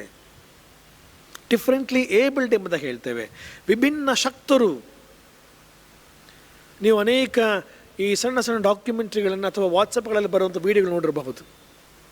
ಅನೇಕರು ಕೈ ಇಲ್ಲದವರು 2 ಕಾಲುಗಳಲ್ಲಿ ಕಾರನ್ನು ಓಡಿಸುವಂಥದ್ದನ್ನು ನೀವು ನೋಡಿದ್ದೀರಿ. ಅಥವಾ ಪೇಂಟಿಂಗ್ ಮಾಡುವುದನ್ನು, ಅಥವಾ ಟೈಪಿಂಗ್ ಮಾಡುವುದನ್ನು, ಅಥವಾ ಇನ್ನೇನೋ ಒಂದು ಸಾಧನೆಯನ್ನು ಮಾಡುವುದನ್ನು ನೀವು ಗಮನಿಸಿರಬಹುದು. ಅನೇಕರ ದೃಷ್ಟಿ ಕಮ್ಮಿ ಇದೆ. ಅನೇಕರಿಗೆ ಮಾತು ಬರದಂಥ ಪರಿಸ್ಥಿತಿಗಳು. ಆದರೆ ದೇವರು ಅವರಿಗೆ ಮತ್ತೊಂದು ಘನವಾದಂತಹ ಆ ಒಂದು ವರವನ್ನು ಕೊಟ್ಟಿದ್ದಾನೆ. ಅದು ನಮಗೆ ಯಾರಿಗೂ ಇರಲ್ಲ ಪ್ರಿಯರೇ. It's a sixth sense. ವಿಭಿನ್ನ ಶಕ್ತಿಯನ್ನು ದೇವರು ಅವರಿಗೆ ಕೊಟ್ಟಿದ್ದಾನೆ. ವಿಭಿನ್ನ ರೀತಿಯಲ್ಲಿ ಅವರು ಸಾಧನೆಗಳನ್ನು ಮಾಡುವುದಕ್ಕೆ ದೇವರು ಅವರಿಗೆ ಹೊಸ ಆಶೀರ್ವಾದಗಳನ್ನು ಕೊಡುತ್ತಾ ಬಂದಿದ್ದಾನೆ. ಹೀಗಾಗಿ ದೇ ಆರ್ ಡಿಫ್ರೆಂಟ್ಲಿ ಏಬಲ್ಡ್. ವಿಭಿನ್ನ ಶಕ್ತರು ಎಂಬುದಾಗಿ ಹೇಳ್ತೇವೆ. ಕೆಲವರು ಇದನ್ನು ಸಕಾರಾತ್ಮಕವಾಗಿ ಸ್ವೀಕರಿಸಿ ಅದರಿಂದ ಹೊರಬಂದು ಇದು ನಮ್ಮ ದುರ್ಬಲ ಅಲ್ಲ, ಇದು ನಾವು ಸಾಧನೆ ಮಾಡುವುದಕ್ಕೆ ಒಂದು ಮಾರ್ಗ ಎಂಬುದಾಗಿ ಆಲೋಚನೆ ಮಾಡಿ ಅದರಲ್ಲಿ ಜಯಶಾಲಿಗಳಾಗುತ್ತಾ ಒಂದು ಸಾಧನೆಯನ್ನು ಮಾಡುವಂತಹ ಆ ಒಂದು ಜೀವನದ ಶೈಲಿಯಲ್ಲಿ ಮುಂದೆ ಹೋಗುತ್ತಾ ಇದ್ದಾರೆ. ಆದರೆ ಕೆಲವರು ಅಯ್ಯೋ ಇದು ನಮಗೆ ಒಂದು ಶಾಪ, ಅಯ್ಯೋ ಅಯ್ಯೋ ಎಂಬುದಾಗಿ ಹೇಳುತ್ತಾ ಆ ನಕಾರಾತ್ಮಕತನವನ್ನು ಸ್ವೀಕರಿಸಿಕೊಳ್ಳುತ್ತಾ ನಮ್ಮ ಕೈಯಲ್ಲಿ ಏನೂ ಆಗಲ್ಲ, ನಾವು ಹೀಗಿದ್ದೇವೆ ಎಂಬುದಾಗಿ ಒಬ್ಬರ ಮೇಲೆ ಭಾರವನ್ನು ಹಾಕುತ್ತಾ ಅವಲಂಬಿಸಿ ನೆಪಗಳನ್ನು ಹುಡುಕುತ್ತಾ ಜೀವಿಸುವಂಥದ್ದೂ ಕೂಡ ಇದೆ. ಆದರೆ ಒಂದು ಸತ್ಯ, God uses the weak to make others strong. ದೇವರು ಬಲಹೀನರನ್ನು ಆರಿಸಿಕೊಳ್ಳುತ್ತಾನೆ. ಕಾರಣ ಏನಂದರೆ ಬಲಿಷ್ಠರನ್ನು ನಾಚಿಕೆ ಪಡಿಸುವುದಕ್ಕೆ ಎಂಬುದಾಗಿ ಪೌಲನು ಕೊರಿಂಥದವರಿಗೆ ಬರೆದಂಥ ಮೊದಲನೇ ಪತ್ರಿಕೆ 3ನೇ ಅಧ್ಯಾಯದ 27ನೇ ವಚನದಲ್ಲಿ ಹೇಳುವುದನ್ನು ನಾನು ಗಮನಿಸ್ತೇವೆ ಪ್ರಿಯರೇ. That means to say God has a purpose. ದೇವರಲ್ಲಿ ಒಂದು ಉದ್ದೇಶ ಇದೆ. ಈ ಲೋಕದ ಬಲಹೀನರನ್ನು ಆರಿಸಿಕೊಂಡಿದ್ದಾನೆ. ಆರಿಸಿಕೊಳ್ಳುವಂಥ ಉದ್ದೇಶವನ್ನು ನಾವು ಈ ಒಂದು ಪ್ರಕ್ರಿಯೆಯಲ್ಲಿ ಗಮನಿಸ್ತೇವೆ. ಎವ್ರಿಬಾಡಿ, ಪ್ರತಿಯೊಬ್ಬರಿಗೂ ಕೂಡ ಆ ಜೀವನದ ಆ ಸ್ಯಾಂಕ್ಟಿಟಿ ಅಥವಾ ಆ ಪಾವಿತ್ರತೆಯನ್ನು ದೇವರು ಅನುಗ್ರಹಿಸಿದ್ದಾನೆ ಪ್ರಿಯರೇ. ಹೀಗಾಗಿ ಬೆಳಗಿನ ಸಮಯದಲ್ಲಿ ನಾವು ಆಲೋಚನೆ ಮಾಡುವಾಗ ಏನು ಇದರ ಪವಿತ್ರತೆ, ಏನು ಇದರ ಪ್ರಕ್ರಿಯೆ, ಏನು ಇದರ ಆಶೀರ್ವಾದ, ಏನು ಇದರ ಉದ್ದೇಶ ಎಂಬುದಾಗಿ ನಾವು ಗಮನಿಸುವಾಗ ನಾವು ದೇವರ ವಾಕ್ಯಕ್ಕೆ ನಮ್ಮ ಗಮನವನ್ನು ಹರಿಸುವ. ವಿಮೋಚನಕಾಂಡ ಪುಸ್ತಕದ 4ನೇ ಅಧ್ಯಾಯ 10ರಿಂದ 17 ವಚನಗಳನ್ನು ನಾವು ಕೇಳಿಸಿಕೊಂಡಿದ್ದೇವೆ. ಮತ್ತು ಯೋಹಾನನು ಬರೆದ ಸುವಾರ್ತೆ 5ನೇ ಅಧ್ಯಾಯದ 1ರಿಂದ 9 ವಚನ ಕೇಳಿಸಿಕೊಂಡಿದ್ದೆ. ಇಲ್ಲಿ 2 ಘಟನೆಗಳನ್ನು ನಾವು ಗಮನಿಸುವಾಗ ನನಗೆ ಒಂದು ಅಕ್ಷರ ನೆನಪಾಗ್ತದೆ. ಅದು ಇ, ಲೆಟರ್ ಇ. ಏನು ಎಂಬುದಾಗಿ ಆಲೋಚನೆ ಮಾಡುವಾಗ, ಇದನ್ನು ಕುರಿತಾಗಿ ಸಿದ್ಧಪಡಿಸಿಕೊಳ್ಳುವಾಗ ಮೊದಲದಾಗಿ ಬಂದಂತಹ ಆ ಒಂದು ಈ ಅಕ್ಷರದಲ್ಲಿ ಪ್ರಾರಂಭವಾಗುವಂಥ ಪದ ಎಕ್ಸ್ಕ್ಯೂಸಸ್, ನೆಪಗಳು. ದೇವರು ಇಲ್ಲಿ ಮೋಶೆಯನ್ನು ಕರೆದಾಗ ಈ ಪೊದೆಯೊಳಗಿಂದ ಬೆಂಕಿ ಉರಿಯುತ್ತಾ ಇರುತ್ತಾ ಆ ಒಂದು ಅನುಭವವನ್ನು ದೇವರು ಅವನಿಗೆ ತೋರಿಸಿಕೊಡ್ತಾನೆ. ಆ ಮೂಲಕವಾಗಿ ದೇವರು ಆತನನ್ನು ಕರೆಯುತ್ತಾನೆ. ಆದರೆ ಮೋಶೆಗಿದ್ದಂಥ ಒಂದು ವೀಕ್ನೆಸ್ ಏನಂದರೆ, ಆತನು ಬಲಹೀನನು, ನಾನು ಬಲಹೀನನು, ನನಗೆ ಮಾತು ಬರಲ್ಲ ಸರಿಗೆ, ನನಗೆ ಧೈರ್ಯ ಕಮ್ಮಿ, ನಾನು ಜನರ ಮುಂದೆ ನಿಂತು ಮಾತಾಡುವಂತಹ ಆ ಒಂದು ವಾಕ್ಚಾತುರ್ಯ ನನಗಿಲ್ಲ, ಏನೆಲ್ಲ ಆತ ಎಕ್ಸ್ಕ್ಯೂಸ್ ಕೊಡ್ತಾನೆ. ಪ್ರೇರೆ, ಇದು ನಾವೆಷ್ಟೋ ಸಾರಿ ಮಾಡ್ತೇವೆ. We think that we are weak. ನಮ್ಮಲ್ಲಿ ಅಂಥ ಒಂದು ಆಲೋಚನೆಗಳನ್ನು ನಾವೇ ಅನೇಕ ಸಾರಿ ಅಂದುಕೊಂಡು ಬಿಡ್ತೇವೆ. But we are not weak. ದೇವರು ಪ್ರತಿಯೊಬ್ಬರಿಗೂ ಕೂಡ ಒಂದಲ್ಲ ಒಂದು ರೀತಿಯಲ್ಲಿ ತನ್ನ ಜ್ಞಾನದ ಮೂಲಕವಾಗಿ ನಮಗೆ ತನ್ನ ಚಿತ್ತಕ್ಕನುಗುಣವಾಗಿ ಆತನು ಜ್ಞಾನವನ್ನು, ವಿವೇಕವನ್ನು ನಮಗೆ ಅನುಗ್ರಹಿಸಿದ್ದಾನೆ ಪ್ರಿಯರೇ. ಆದರೆ ಇಲ್ಲಿ ಮೋಶೆ ಹೇಳುವುದನ್ನು ನಾವು ಗಮನಿಸ್ತೇವೆ. ನಾನು ಎಷ್ಟರವನು ಸ್ವಾಮಿ. ವಿಮೋಚಕನ ಪುಸ್ತಕದ 3ನೇ ಅಧ್ಯಾಯದ 11ನೇ ವಚನ ಗಮನಿಸಿರಿ. ಅಲ್ಲಿ ದೇವರು ನೇಮಿಸ್ತಾರೆ, ನೋಡಪ್ಪ, ನಿನ್ನನ್ನು ನಾನು ನೇಮಿಸ್ತೇನೆ, ಇಸ್ರಾಯೇಲರನ್ನು ಬಿಡುಗಡೆ ಮಾಡುವುದಕ್ಕೆ ನೀನೇ ಸೂಕ್ತನು ಎಂಬುದಾಗಿ ನಿನ್ನ ನೇಮಿಸ್ತೇನೆ ಎಂಬುದಾಗಿ ಹೇಳುವಾಗ 11ನೇ ವಚನಕ್ಕೆ ನಾವು ಗಮನ ಹರಿಸುವ. ನಾನು ಎಷ್ಟರವನು ಎಂದು ಹೇಳಿದನು. ನಾನು ಯಾರು ಸ್ವಾಮಿ? ನಾನು ಎಷ್ಟರವನು? ಆ ಇನ್ಫೀರಿಯಾರಿಟಿ ಎಂಬುದಾಗಿ ಹೇಳ್ತೇವೆ ನಾವು. ನಮ್ಮಲ್ಲಿ ಬಂದುಬಿಟ್ಟಿದೆ ಎಷ್ಟೋ ಸಾರಿ. 4ನೇ ಅಧ್ಯಾಯಕ್ಕೆ ಬರೋಣ. 1ನೇ ವಚನ ಹೇಳ್ತದೆ. 1ನೇ ವಚನದಲ್ಲಿ ಅದಕ್ಕೆ ಮೋಶೆ, ಚಿತ್ತೈಸು, ಅವರು ನನ್ನನ್ನು ನಂಬದೆ ನನ್ನ ಮಾತಿಗೆ ಕಿವಿಗೊಡದೆ ಹೋದಾರು. ನೆಗೆಟಿವ್. ಇದು ಕೂಡ ನಮ್ಮಲ್ಲಿದೆಯಲ್ಲ, ಎಕ್ಸ್ಕ್ಯೂಸಸ್. ನನಗಾಗಲ್ಲಪ್ಪ, ನನಗೆ ಮಾಡೋಕ್ಕಾಗಲ್ಲ. 10ನೇ ವಚನಕ್ಕೆ ಬರುವ, ನಾನು ಅದನ್ನು ಓದಿ ಕೇಳಿಸ್ಕೊಂಡೆ ಇವತ್ತಿನ ಆ ಒಂದು ವೇದ ಪಾರಾಯಣದಲ್ಲಿ. 10ನೇ ವಚನ ಹೇಳ್ತದೆ 2ನೇ ಭಾಗದಲ್ಲಿ, ನನ್ನ ಮಾತು ನಾಲಿಗೆಯು ಮಂದವಾಗಿದೆ ಎಂದು ಹೇಳಿದನು. 11ನೇ ವಚನ ಹೇಳ್ತದೆ, ದೇವರು ಅವನಿಗೆ ಹೇಳ್ತಾನೆ, ಅವನಿಗೆ ಮನುಷ್ಯರಿಗೆ ಬಾಯಿ ಕೊಟ್ಟವರಾರು. ಮುಂದಿನ ಅನೇಕ ಮಾತುಗಳನ್ನು ಗಮನಿಸ್ತೇವೆ. ಇಲ್ಲಿ ತಪ್ಪಿಸಿಕೊಳ್ಳೋಕ್ಕೆ ನೋಡ್ತಾನೆ ಅವನು. ಒಂದು ಎಕ್ಸ್ಕ್ಯೂಸಸ್, ಎರಡನೇದು ಎಸ್ಕೇಪಿಂಗ್. ಇದನ್ನೇ ನಾವು ಈ ಸುವಾರ್ಥ ಭಾಗದಲ್ಲೂ ಕೂಡ ಕೇಳಿಸ್ಕೊಳ್ತೇವೆ. ಒಂದು ವೇಳೆ ನಾವು ಓದಿ ಕೇಳಿಸ್ಕೊಂಡಂಥ ಈ ಭಾಗದಲ್ಲಿ ಈ ಯೇಸು ಸ್ವಾಮಿ ಈ ವ್ಯಕ್ತಿಗೆ, ರೋಗಿಗೆ ಆತನು ಕೇಳುವಾಗ ಆತ ಹೇಳುವಂಥದ್ದು ಮಾತು, 38 ವರ್ಷಗಳಿಂದ ನಾನು ಇಂಥ ಒಂದು ಕಷ್ಟ ಅನುಭವಿಸ್ತಿದ್ದೇನೆ, ನಾನು ಯಾರೂ ಹೊತ್ಕೊಂಡು ಹೋಗಿ ಹಾಕಲಿಲ್ಲ. Probably you should have tried. Actually ಆತ ಪ್ರಯತ್ನ ಪಡ್ಬೋದಾಗಿತ್ತು, ಪ್ರಯತ್ನ ಪಡಲಿಲ್ಲ. ನಾನು ಹೋಗೋದಕ್ಕಿಂತ ಮುಂಚೆ, ನನಗಿಂತ ಯಾರೋ ಮುಂಚೆ ಹೋಗಿ ಆ ಉಕ್ಕುವಂಥ ಆ ನೀರಿನಲ್ಲಿ ಅವರು ತೊಳೆದುಕೊಳ್ಳುತ್ತಾ ಇದ್ದರೇನೋ, ನನಗೆ ಸಾಧ್ಯವೇ ಆಗಲಿಲ್ಲ ಎನ್ನುವಂತಹ ಆ ಒಂದು ಎಕ್ಸ್ಕ್ಯೂಸ್ ಅಥವಾ ಆ ಒಂದು ಎಸ್ಕೇಪ್ ಅಥವಾ ತಪ್ಪಿಸಿಕೊಳ್ಳುವಂಥದ್ದನ್ನು ಹೇಳ್ತಾನೆ. ದೈವಶಾಸ್ತ್ರಜ್ಞರು ಹೇಳ್ತಾರೆ, probably he was so comfortable in that zone. 38 ವರ್ಷ ಆತನ ಅಲ್ಲೇ ಕೂತು ಭಿಕ್ಷೆ ಬೇಡಿ ಇದ್ದನೇನೋ. Half of his life was spent ಕೂತು ಅಲ್ಲೇ ಇರುವಂಥ ಪರಿಸ್ಥಿತಿ, ಹೊಸದಾಗಿ ಏನು ಪ್ರಯತ್ನ ಮಾಡದೇ ಇರುವಂಥ ಒಂದು ಪರಿಸ್ಥಿತಿ, ತಪ್ಪಿಸಿಕೊಳ್ಳುವಂಥ ಆ ಒಂದು ರೀತಿ.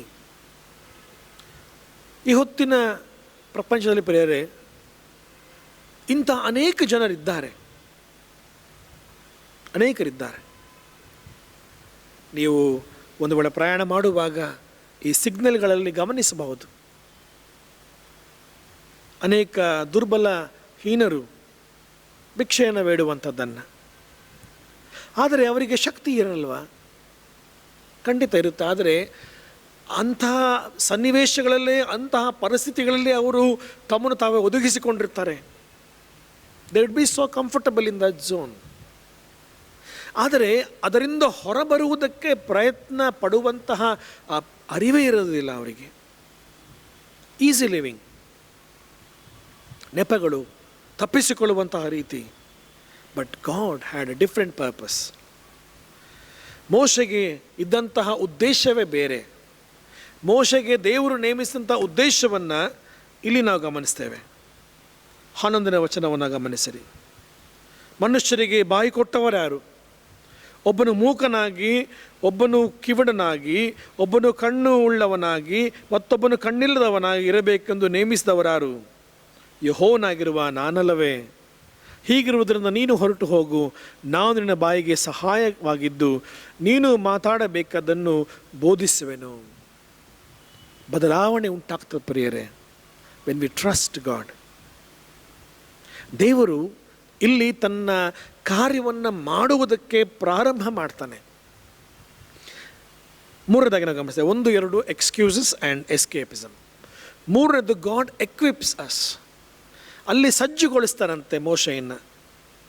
ಯಾವ ರೀತಿ ಸಜ್ಜುಗೊಳಿಸ್ತಾನೆ? ನೀನು ಯಾವ ವಿಷಯವಾಗಿ ಮಾತಾಡಬೇಕು, ಹೇಗೆ ಮಾತಾಡಬೇಕು, ಎಂತಹ ವಿಷಯಗಳನ್ನು ಮಾತಾಡಬೇಕು, ಯಾವ ಸೂಚನೆಗಳನ್ನು ಮಾಡಬೇಕೆಂಬುದಾಗಿ ಹೇಳಿ ತನ್ನನ್ನು ತಯಾರಿ ಮಾಡ್ತಾನೆ. ಆ ತಯಾರಿ ಮಾಡುವಂಥ ರೀತಿಯನ್ನು ಗಮನಿಸ್ತೇವೆ. ಅಲ್ಲಿ ಒಂದು ಅದ್ಭುತ ಕಾರ್ಯವನ್ನು ಮಾಡ್ತಾನೆ ದೇವರು. ಮೋಶೆ ಫರೋಹನ ಮುಂದೆ ನಿಂತು ಧೈರ್ಯವಾಗಿ ಮಾತಾಡುವುದಕ್ಕೆ, ಅಲ್ಲಿ ಒಬ್ಬ ಸಾಧನವಾಗುವುದಕ್ಕೆ ದೇವರು ಮೋಶೆಯನ್ನು ಅಲ್ಲಿ ಸಿದ್ಧಗೊಳಿಸ್ತಾನೆ. ಈ ಎಕ್ವಿಪ್ಸ್. ಯೇಸು ಸ್ವಾಮಿ ಕೂಡ ಅಲ್ಲಿ ಕೇಳುವಂಥ ಪ್ರಶ್ನೆ ಆ ರೋಗಿಗೆ, ನಿನಗೆ ಮನಸ್ಸುಂಟಾ ಎಂಬುದಾಗಿ ಕೇಳ್ತಾನೆ. ಆದರೆ ಈ ವ್ಯಕ್ತಿ ಮನಸ್ಸುಂಟೆಂಬುದಾಗಿ ಹೇಳುವುದಿಲ್ಲ, ಬದಲಾಗಿ ಕಾರಣವನ್ನು ಹೇಳ್ತಾನೆ ಅವನು. ಆದರೆ ಸ್ವಾಮಿ ದೇವರ ಉದ್ದೇಶವನ್ನು ಅವನಲ್ಲಿ ನೆರವೇರಿಸುವುದಕ್ಕೋಸ್ಕರವಾಗಿ ಹೇಳುವಂಥ ಮಾತು, ನಿನ್ನ ಹಾಸಿಗೆಯನ್ನು ಹೊತ್ತುಕೊಂಡು ನಡೆ ಎಂಬುದಾಗಿ ಹೇಳ್ತಾನೆ. ಎದ್ದು ನಿನ್ನ ಹಾಸಿಗೆಯನ್ನು ಹೊತ್ತುಕೊಂಡು ನಡೆ ಎನ್ನುವಂಥ ಮಾತು. ಸಜ್ಜುಗೊಳಿಸುವಂಥದ್ದು ಪ್ರಿಯರೇ. God equips his people for a better cause. ಆ ಒಂದು ಸಬ್ಬತ್ ದಿನದಲ್ಲಿ ಆದಂತಹ ಕಾರ್ಯ ಇದು. ಸಬ್ಬತ್ ದಿನದಲ್ಲಿ ಸಾಮಾನ್ಯವಾಗಿ ಯಾವ ಕೆಲಸಗಳನ್ನು ಮಾಡಬಾರದು, ಆ ಹಾಸಿಗೆಯನ್ನು ಹೊತ್ತುಕೊಳ್ಳಬಾರದು. ಮುಂದಿನ 10ನೇ ವಚನದ ನಂತರ ನಾವು ಓದ್ತೇವೆ, ಓದಿದ್ದೀರಿ ನೀವು ಒಂದು ವೇಳೆ ಸಮಯದ ದಯವಿಟ್ಟು ಓದಿಕೊಳ್ಳಿ ಮನೆಗಳಲ್ಲಿ. 5ನೇ ಅಧ್ಯಾಯದ 10ನೇ ವಚನದ ನಂತರ ಅಲ್ಲಿ ಬರುವಂತಹ ಮಾತುಗಳು. ಅಲ್ಲಿ ಕೇಳ್ತಾರಂತೆ ಕೆಲವರು, ಯಹೂದ್ಯರು ಕೇಳ್ತಾರೆ, ಇವತ್ತು ಸಬ್ಬತ್ತಲ್ಲ, ಯಾಕೆ ನಿನ್ನ ಹಾಸಿಗೆ ಎತ್ಕೊಂಡು ನಡಿ ಎಂಬುದಾಗಿ ಹೇಳುವಾಗ ಆ ವ್ಯಕ್ತಿ ನನಗೆ ಹೇಳ್ದ, ಯೇಸು ಸ್ವಾಮಿ ಹೇಳ್ದ. ನೋಡಿ, ದೇವರ ಉದ್ದೇಶ ಅಲ್ಲಿಯೂ ಕೂಡ ಒಂದಲ್ಲ ಒಂದು ರೀತಿಯಲ್ಲಿ ಸಜ್ಜುಗೊಳಿಸುವುದಕ್ಕೆ ಇಲ್ಲಿ ನಡೆಯುವಂತಹ ಕಾರ್ಯ. ದೇವರು ವಿವಿಧ ಸಮಯದಲ್ಲಿ ವಿವಿಧ ಜನರನ್ನು ಸಜ್ಜುಗೊಳಿಸುತ್ತಾನೆ ಪ್ರಿಯರೇ.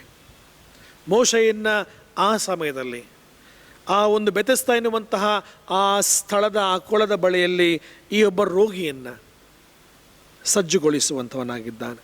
ಮತ್ತು ನಮ್ಮ ಪರಿಸ್ಥಿತಿಗಳಲ್ಲಿ ನಾವಿರುವಂತಹ ಸ್ಥಿತಿಗತಿಗಳಲ್ಲಿ ದೇವರು ನಮ್ಮನ್ನು ಆ ಒಂದು ನೆಪಗಳಿಂದ, ಆ ಒಂದು ನಾನಾ ವಿಧವಾದ ತಪ್ಪಿಸಿಕೊಳ್ಳುವಿಕೆಯಿಂದ ನಮ್ಮನ್ನು ಬಿಡಿಸಿ ನಮ್ಮನ್ನು ಸಜ್ಜುಗೊಳಿಸುತ್ತಾ ಇದ್ದಾನೆ. ಹಾಗಾದರೆ ಪ್ರಿಯರೇ, ಈ ಒಂದು ವಚನಗಳನ್ನು ನಾವು ಆಲೋಚಿಸುವಾಗ ಎಷ್ಟರ ಮಟ್ಟಿಗೆ ಆ ದೇವರ ನಡೆಸುವಿಕೆ ನಮ್ಮಲ್ಲಿದೆ ಅರಿತುಕೊಳ್ಳುವ. 4ನೇದು ಎಂಪವರ್ಸ್. ದೇವರು ನಮ್ಮನ್ನು ಶಕ್ತರನ್ನಾಗಿ ಮಾಡುತ್ತಾನೆ. ಮೋಶೆಗೆ ಅಷ್ಟು ಮಾತಾಡಲಿಕ್ಕೆ ಬರದೇ ಇದ್ದಂತಹ ಸಮಯದಲ್ಲಿ ದೇವರು ಆತನನ್ನು ಸಜ್ಜುಗೊಳಿಸಿ ಆತನಿಗೆ ಶಕ್ತಿಯನ್ನು, ಆತನಿಗೆ ಬಲವನ್ನು ಕೊಟ್ಟಂತಹ ದೇವರಾಗ್ತಾನೆ. ಅಷ್ಟೊಂದು ಧೈರ್ಯವಾಗಿ ನಿಂತು ಮಾತಾಡುವಂತಹ ಆ ವಾಕ್ಚಾತುರ್ಯ, ತನ್ನ ಜೊತೆಗಿದ್ದಂತಹ ಆ ಒಂದು ಮಾವನ ಮೂಲಕವಾಗಿ ಇತ್ರೋಣನ ಜೊತೆಯಿಂದ ಆ ಒಂದು ಬಂದಂತಹ ಆ ಒಂದು ಮಾತುಗಳನ್ನು ಆ ಇಸ್ರಾಯೇಲರ ಸಮೂಹಕ್ಕೆ ಆತನು ಸಾರುತ್ತಾ ಒಂದು ಸಮೂಹವಾಗಿ ಆ ಒಂದು ಸಮಯದಲ್ಲಿ ಇದ್ದಂಥ ಆ ಫರೋಹನಿಗೆ ಎದುರು ನಿಂತು ಅವರನ್ನು ಬಿಡುಗಡೆ ಮಾಡುವಂತಹ ಆ ಕಾರ್ಯಕ್ಕೆ ದೇವರು ಆ ಬಲದಲ್ಲಿ ಆ ವ್ಯಕ್ತಿ ನಡೆಸ್ತಾನೆ. Because he had that positive attitude. ಆ ಬಲವನ್ನು ಅಥವಾ ಆ ಒಂದು ಮೋಟಿವೇಶನನ್ನು ದೇವರು ಆತನಿಗೆ ಕೊಡ್ತಾನೆ. ಈ ಹೊತ್ತು ನಮಗೆ ಅಂಥ ಒಂದು ಮೋಟಿವೇಶನ್ ಬೇಕು. ಆ ಒಂದು ಎಂಪವರಿಂಗ್ ಅಥವಾ ನಮಗೆ ಶಕ್ತರನ್ನಾಗಿ ಮಾಡಿಕೊಳ್ಳುವಂತಹ ಸಾಮರ್ಥ್ಯವನ್ನು ದೇವರು ನಮಗೆ ಕೊಡುವಾತನಾಗ್ತಾನೆ ಪ್ರಿಯರೇ. 38 ವರ್ಷಗಳಿಂದ ಅಲ್ಲೇ ಇದ್ದಂತಹ ಆ ವ್ಯಕ್ತಿಯ ಆ ಬಲಹೀನತೆಯನ್ನು ಸ್ವಾಮಿ ಒಂದೇ ಮಾತಿನಲ್ಲಿ ಹೋಗಲಾಡಿಸುತ್ತಾ ಅವನಿಗೆ ಒಂದು ಅವಕಾಶವನ್ನು ಕೊಡ್ತಾನೆ, ನಿನಗೆ ಮನಸ್ಸುಂಟ ಎಂಬುದಾಗಿ. ಆ ಅವಕಾಶದ ಮೂಲಕವಾಗಿ ಆತನ ಬಾಳಿನಲ್ಲಿ ಪುನಃ ಸಬ್ಬತ್ ದಿನದಲ್ಲಿಯೂ ಕೂಡ ಯಾವುದನ್ನು ಮಾಡಬೇಕು ಯಾವುದನ್ನು ಮಾಡಬಾರದೆನ್ನುವಂತಹ ಅರಿವನ್ನು ಆತನಲ್ಲೇ ಸ್ವಾಮಿ ಮೂಡಿಸ್ತಾನೆ. ಶಕ್ತರನ್ನಾಗಿ ಆತನು ಪರಿವರ್ತಿಸುವವನಾಗ್ತಾನೆ. ಅದಕ್ಕೆ ಪೌಲನು ಹೇಳುವಂತಹ ಮಾತು ಕೊರಿಂಥರಿಗೆ ಬರೆದಂತಹ 2ನೆಯ ಪತ್ರಿಕೆಯಲ್ಲಿ 12ನೆಯ ಆ ಒಂದು ಅಧ್ಯಾಯದ 9ನೇ ವಚನ. ಕೊರಿಂಥರಿಗೆ ಬರೆದಂತಹ 2ನೇ ಪತ್ರಿಕೆ 12ನೇ ಅಧ್ಯಾಯದ 9ನೇ ವಚನ ಹೇಳ್ತದೆ, ನನ್ನ ಕೃಪೆ ನಿನಗೆ ಸಾಕು, ಬಲಹೀನತೆಯಲ್ಲಿ ಬಲವು ಸಾರ್ಥಕವಾಗುತ್ತದೆ ಎಂದು ನನಗೆ ಹೇಳಿದ್ದಾನೆನ್ನುವಂಥ ಮಾತು. ಮತ್ತು 10ನೇ ವಚನದ ಕೊನೆಯ ಭಾಗದಲ್ಲಿ ಹೇಳ್ತದೆ, ನಾನು ಯಾವಾಗ ನಿರ್ಬಲನಾಗಿದ್ದೇನೋ ಆವಾಗಲೇ ಬಲವುಳ್ಳವನಾಗಿದ್ದೇನೆ ಎನ್ನುವಂತಹ ಮಾತು. ಬಲಹೀನತೆಯಲ್ಲಿ ಬಲವು ಸಾರ್ಥಕವಾಗುವುದು ಎನ್ನುವಂತಹ ಆ ಒಂದು ಸಶಕ್ತಿಯ ಮಾತು ಪ್ರಿಯರೇ. God empowers us, God equips us in spite of our excuses, in spite of our escapisms. ಅರ್ಥ ಮಾಡಿಕೊಳ್ಳೋಣ ಪ್ರಿಯರೇ. ಮೋಶೆಯನ್ನು ದೇವರು ಕರೆದಾಗ ಆ ಒಂದು ವೀಕ್ನೆಸ್, ಆ ಒಂದು ಬಲಹೀನತೆಯಲ್ಲಿ ಆತನು ಮುಂದೆ ಹೋಗಲಿಲ್ಲ. ಆತನು ಪರಿವರ್ತನೆಗೊಂಡವನಾಗಿ ಒಂದು ಸಾಧನೆಯನ್ನು ಮಾಡುವಂಥ ಒಬ್ಬ ವ್ಯಕ್ತಿಯಾಗಿ ಈ ಹೊತ್ತು ನಮಗೆ ಮಾದರಿ ತೋರಿಸಿಕೊಟ್ಟಿದ್ದಾನೆ. ಅದೇ ರೀತಿಯಲ್ಲಿ ಈ ವ್ಯಕ್ತಿ ಕೂಡ 38 ವರ್ಷಗಳಿಂದ ಬಳಲುತ್ತಿದ್ದಂಥ ಈ ವ್ಯಕ್ತಿ, ಈ ರೋಗಿ, ಯೇಸುಸ್ವಾಮಿ ಹೇಳುವಾಗ ಎದ್ದು ತನ್ನ ಹಾಸಿಗೆಯನ್ನು ಹೊತ್ತು ನಡೆದನು. ಜೀವನದ ಪಾವಿತ್ರತೆ ಇದು ಪ್ರಿಯರೇ. ಅದನ್ನು ಕಾಪಾಡಿಕೊಳ್ಳುವಂತಹ ಆ ಒಂದು ಹಂಬಲ ಮನಸ್ಸನ್ನು ದೇವರು ನಮಗೆ ಕೊಟ್ಟಿದ್ದಾನೆ. ಇಂತಹ ಸಮಾಜದ ಅನೇಕ ಜನರಿಗೆ ನಾವು ಹೇಳುವಂಥದ್ದು, ಗಾಡ್ ಹ್ಯಾಸ್ ಅ ಪರ್ಪಸ್. ಕೊರತೆಗಳಲ್ಲಿ ಸ್ಪಂದಿಸುತ್ತಾ ಆ ಸ್ಪಂದನೆಯಲ್ಲಿ ದೇವರ ಪ್ರೀತಿಯನ್ನು ಅವರಿಗೆ ನಾವು ಸಾರುವಾಗ ಈ ಒಂದು ಎಲ್ಲ ಪರಿಸ್ಥಿತಿಗಳ ಮಧ್ಯದಲ್ಲಿ ಕೂಡ ದೇವರು ತನ್ನ ಚಿತ್ತವನ್ನು ನೆರವೇರಿಸುವನಾಗಿದ್ದಾನೆ ಎನ್ನುವಂತಹ ಅರಿವನ್ನು ಮೂಡಿಸುವಂಥದ್ದಾಗಿದೆ ಪ್ರಿಯರೇ. ಈ ವಿಶೇಷವಾದಂತಹ ಈ ಭಾನುವಾರಕ್ಕೆ ನಮ್ಮ ಸಭೆಯಲ್ಲಿ, ನಮ್ಮ ಸಮುದಾಯದಲ್ಲಿ ಅನೇಕರು ಇಂಥ ಮಾನಸಿಕ, ಶಾರೀರಿಕ ಅಥವಾ ವಿಭಿನ್ನ ಶಕ್ತರಾಗಿರುವಂತಹ ಆ ಸಮುದಾಯವನ್ನು ನಾವು ಸ್ಮರಿಸಿಕೊಳ್ಳುವಾಗ, ನೋಡುವಾಗ ಅವರಿಗೆ ನಾವು ಒಂದು ರೀತಿಯಾದಂತಹ ಆ ಒಂದು ವಿಶೇಷ ಬಲವನ್ನು ಕೊಡುವಂತಹ ಅಥವಾ ಶಕ್ತಿಯನ್ನು ನಾವು ನೀಡುವುದಕ್ಕೆ ನಾವು ಪ್ರೇರೇಪಣೆ ಮಾಡುವಂತಹ ಸಾಧನ ನಾವಾಗಬೇಕು. ಅದಕ್ಕೆ ಮೋಶೆ ಮತ್ತು ಈ ಯೋಹಾನ ಬರೆದ ಸುವಾರ್ತೆಯ 5ನೇ ಅಧ್ಯಾಯದಲ್ಲಿ ಬರುವಂತಹ ಒಬ್ಬ ರೋಗಿಯೇ ಉದಾಹರಣೆ ಆಗ್ತಾನೆ. ಅಂಥವರಿಗೋಸ್ಕರವಾಗಿ ಪ್ರಾರ್ಥಿಸುವುದು ನಮ್ಮ ಆದ್ಯ ಕರ್ತವ್ಯ. ಈ ಬೆಳಗಿನ ಸಮಯದಲ್ಲಿ ದೇವರು ತನ್ನ ಆತ್ಮನ ಮೂಲಕವಾಗಿ ನಮ್ಮನ್ನು ನಡೆಸಲಿ. ಈ ವಾಕ್ಯಗಳು ನಿಜವಾಗಲೂ ಕೂಡ ನಮಗೆ ಆ ಬಲವನ್ನು ಕೊಡಲಿ. ನಾವು ಅನೇಕ ಸಾರಿ ತಪ್ಪಿಸಿಕೊಳ್ಳುವಂಥದ್ದು, ಅನೇಕ ಸಾರಿ ನೆಪಗಳನ್ನು ಹುಡುಕುವಂಥ ಸಂದರ್ಭ ಬರುವಾಗ ದೇವರು ನಮ್ಮನ್ನು ಅವುಗಳಿಂದ ಬಿಡಿಸಿ, ಸಜ್ಜುಗೊಳಿಸಿ, ಶಕ್ತರನ್ನಾಗಿ ಮಾಡುತ್ತಾನೆ. ಪ್ರಾರ್ಥನೆ ಮಾಡೋಣ. ಪ್ರೀತಿಯುಳ್ಳ ನಮ್ಮ ಸ್ವಾಮಿ, ಈ ಸಮಯಕ್ಕಾಗಿ ನಾವು ನಿನಗೆ ವಂದಿಸ್ತೇವೆ. ವಿಭಿನ್ನ ಶಕ್ತರು ಮಾನಸಿಕವಾಗಿ, ಶಾರೀರಿಕವಾಗಿ ಬಳಲುವಂತಹ ಅನೇಕರನ್ನು ನಾವು ಸ್ಮರಿಸಿಕೊಳ್ತೇವೆ ಸ್ವಾಮಿ. ಈ ಸಮಯದಲ್ಲಿ ಅಂಥವರಿಗೋಸ್ಕರವಾಗಿ ನಾವು ಪ್ರಾರ್ಥಿಸ್ತೇವೆ. ಆ ಒಂದು ಸುಖಕರವಾದಂತಹ ಆ ಜೀವನದಲ್ಲಿ ಅನೇಕರು ಅದರ ಬಲಹೀನತೆಯಲ್ಲೇ ಇರುವಾಗ, ನಕಾರಾತ್ಮಕವಾದಂತಹ ಅನುಭವಗಳನ್ನು ಹೊಂದಿದಂಥ ಜನರಾಗಿ ಸ್ವಾಮಿ, ಅವರು ಯಾವ ಪ್ರಯೋಜನಕ್ಕೂ ಬಾರದವರು ಎನ್ನುವಂಥ ಆ ಒಂದು ಅರಿವಿಗೆ ಅವರು ಹೋಗುವಾಗ, ದೇವರೇ, ನಿನ್ನ ವಾಕ್ಯಗಳು ನಮಗೆ ಬಲವನ್ನು ಕೊಟ್ಟು ಎಚ್ಚರಿಸುವಂಥದ್ದಾಗಿದೆ. ವಿಶೇಷವಾಗಿ ಈ ಸಮಯದಲ್ಲಿ ದೇವರೇ, ನಿನ್ನ ವಾಕ್ಯಗಳಿಗಾಗಿ ನಾವು ಸ್ತೋತ್ರ ಸಲ್ಲಿಸ್ತೇವೆ. ನಾವು ಯಾವ ನೆಪಗಳನ್ನು ಸಹ ಹೇಳದೆ, ಯಾವುದಕ್ಕೂ ತಪ್ಪಿಸಿಕೊಳ್ಳದೆ ನೀನು ನಮ್ಮನ್ನು ಉಂಟು ಮಾಡಿರುವಂಥ ಉದ್ದೇಶವು ಅದು ನಿನಗೆ ಮಾತ್ರ ಗೊತ್ತಿದೆ ಎಂಬುದಾಗಿ ನಾವು ತಿಳಿದು ಆ ಉದ್ದೇಶಕ್ಕಾಗಿ ನಾವು ಹಂಬಲದಿಂದ ಕಾದು, ಆ ಉದ್ದೇಶಕ್ಕಾಗಿ ಸ್ವಾಮಿ ನಾವು ನಿನ್ನಲ್ಲಿ ಪ್ರಾರ್ಥನಾ ಪೂರ್ವಕವಾಗಿ ನಿನ್ನೊಂದಿಗೆ ನಾವು ನಿನ್ನ ಆ ಸಂಬಂಧದಲ್ಲಿ ಇದ್ದು ಅದನ್ನು ತಿಳಿದುಕೊಳ್ಳುವಾಗ ನಮಗೆ ಸಹಾಯ ನೀಡು. ಈ ಮೂಲಕವಾಗಿ ಸ್ವಾಮಿ ನಾವು ನಿನ್ನ ಉದ್ದೇಶಕ್ಕೆ ಸಜ್ಜುಗೊಂಡು ಬಲ ಹೊಂದಲಿಕ್ಕಾಗುವ ಹಾಗೆ ನಡೆಸು. ಘನಮಾನ ಮಹಿಮೆ ನಿನಗೆ ಉಂಟಾಗಲಿ. ಯೇಸುವಿನ ನಾಮದಲ್ಲಿ ಬೇಡಿದ್ದೇವೆ ನಮ್ಮ ಸ್ವಾಮಿ, ಆಮೇನ್. ಹಾಡುವ ಸಂಗೀತಗಳಲ್ಲಿ 255ನೆಯ ಸಂಗೀತವನ್ನು ಹಾಡಿಕೊಳ್ಳೋಣ.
ಕಲಿಸಿಕೊಟ್ಟಂಥ ಪ್ರಾರ್ಥನಾ ಅರಿಕೆ ಮಾಡೋಣ. ಪರಲೋಕದಲ್ಲಿರುವ ನಮ್ಮ ತಂದೆಯೇ, ನಿನ್ನ ನಾಮವು ಪರಿಶುದ್ಧವೆಂದು ಎಣಿಸಲ್ಪಡಲಿ. ನಿನ್ನ ರಾಜ್ಯವು ಬರಲಿ. ನಿನ್ನ ಚಿತ್ತವು ಪರಲೋಕದಲ್ಲಿ ನೆರವೇರುವ ಪ್ರಕಾರ ಭೂಲೋಕದಲ್ಲಿ ನೆರವೇರಲಿ. ನಮ್ಮ ಅನುದಿನದ ಆಹಾರವನ್ನು ಈ ಹೊತ್ತು ದಯಪಾಲಿಸು. ನಮಗೆ ತಪ್ಪು ಮಾಡಿದರೂ ನಾವು ಕ್ಷಮಿಸಿದಂತೆ ನಮ್ಮ ತಪ್ಪುಗಳನ್ನು ಕ್ಷಮಿಸು. ನಮ್ಮನ್ನು ಶೋಧನೆಯೊಳಗೆ ಸೇರಿಸದೆ ಕೇಡಿ ನಮ್ಮನ್ನು ತಪ್ಪಿಸು. ರಾಜ್ಯವು ಬಲವು ಮಹಿಮೆಯು ಸದಾ ಕಾಲವಿನವೇ, ಆಮೇನ್. ವಿಶ್ವಾಸದಿಂದ ದೇವರ ಆಶೀರ್ವಾದ ಹೊಂದಿಕೊಳ್ಳೋಣ. ನಮ್ಮ ಕರ್ತನಾದ ಯೇಸು ಕ್ರಿಸ್ತನ ಕೃಪೆಯು, ತಂದೆಯಾದ ದೇವರ ಪ್ರೀತಿಯು, ಪರಿಶುದ್ಧಾತ್ಮನ ಅನ್ಯೋನ್ಯತೆ ನಡೆಸಬೇಕು ಸಹವಾಸವು ಸಮಾಧಾನವು ನಮ್ಮೆಲ್ಲರ ಸಂಗಡ ಸರ್ವಸಭೆಯ ಸಂಗಡ ಈಗಲೂ ಯಾವಾಗ ನೆಲೆಸಿರಲಿ ಸ್ವಾಮಿ, ಆಮೇನ್.